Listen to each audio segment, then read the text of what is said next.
is Anna, and I'm a nomadic storyteller that prioritizes experiences and genuine human connection above all else. I live in a tiny home on wheels. This is my mobile home. It is a camper van that I converted myself with the help of my mom and some friends. I bought this 2016 Ford Transit cargo van, slightly used on credit, and spent about $3,400 for materials and 2 months building it out into an off-grid, solar-powered home.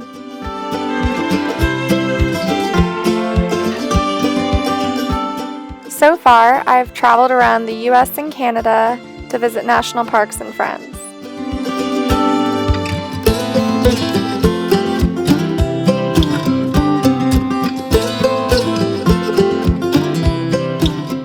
I also spent a month volunteering on a farm in Oregon through WWOOF.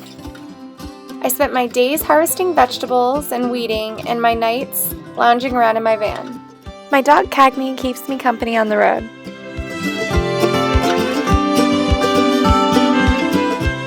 I love van life, but don't get me wrong, I loved my life before I lived in a van too. But to tell you that story, we have to rewind a little bit. I was always an adventurous soul with a chronic case of wanderlust. Even so, I started to buckle down and follow a path that was laid out for me, both by society and my mom. I went to college, got good grades, and graduated with honors. I had a dream of making a difference in the world, and I had nomadic tendencies that had me wandering around the globe with different study abroad programs. So I moved to Australia to go to grad school and study international development. While I was there, I spent my month-long break volunteering in Uganda. I taught English and family planning classes in a rural village outside of Jinja.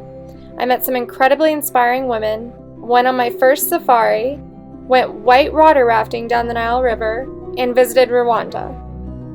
My visa expired when I graduated, so I rang in the new year in Sydney, packed my bags, and spun a globe for a new place to move. It landed on Peru, so I moved to Cusco to teach English. While I was there, I did some backpacking around South America.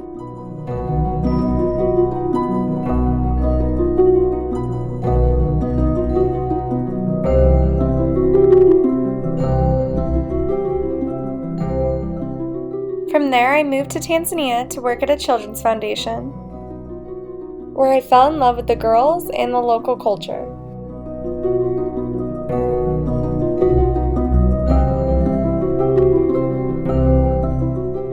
And when my contract ended, my mom came to visit and we climbed Mount Kilimanjaro together.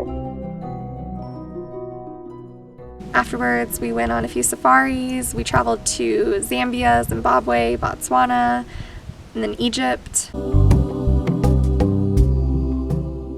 I had developed a deep respect for the resourcefulness of the locals in East Africa and an admiration for the wildlife.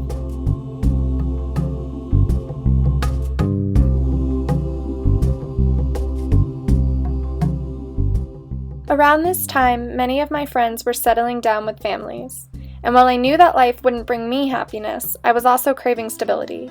So I thought of the one city that could bring me the exhilaration of traveling the world while still having a global impact. I landed a teaching fellowship in Brooklyn and moved to New York.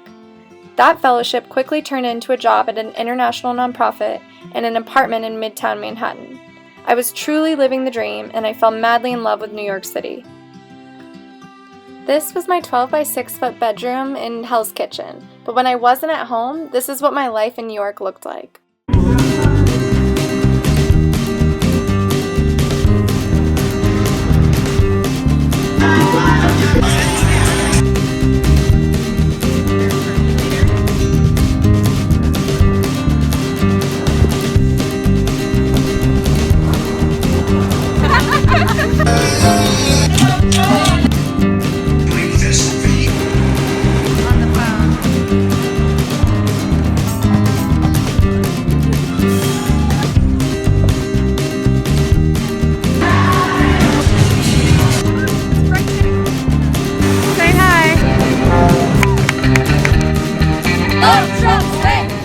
The organization I worked for had projects in Kenya, so I traveled for work.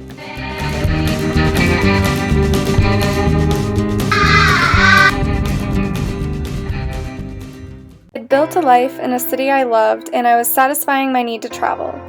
But there was more happening underneath the surface. I was drowning in a complexly emotional job that consumed my life, and my health took a toll. Then there was the election, which felt like an earthquake that shook me into action in my own life.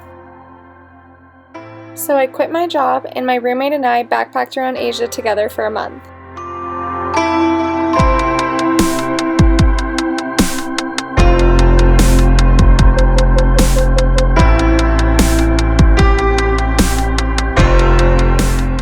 She had to get back to New York, so we said goodbye, and I kept going solo for another month in Thailand.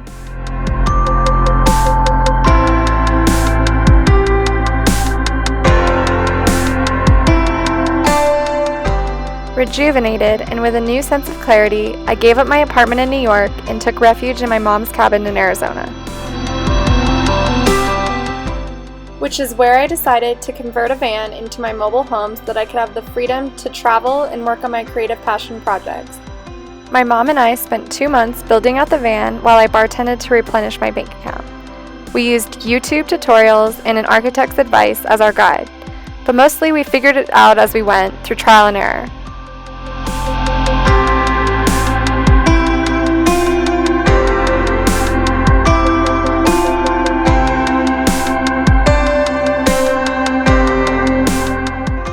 Just as I was finishing up the van conversion, I had an opportunity to travel to the Middle East for free through Birthright Israel.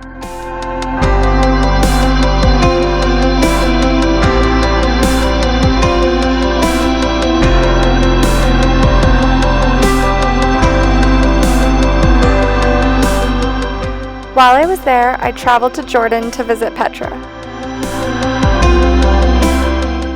Then I came back to the US and hit the road in my van with my dog Cagney.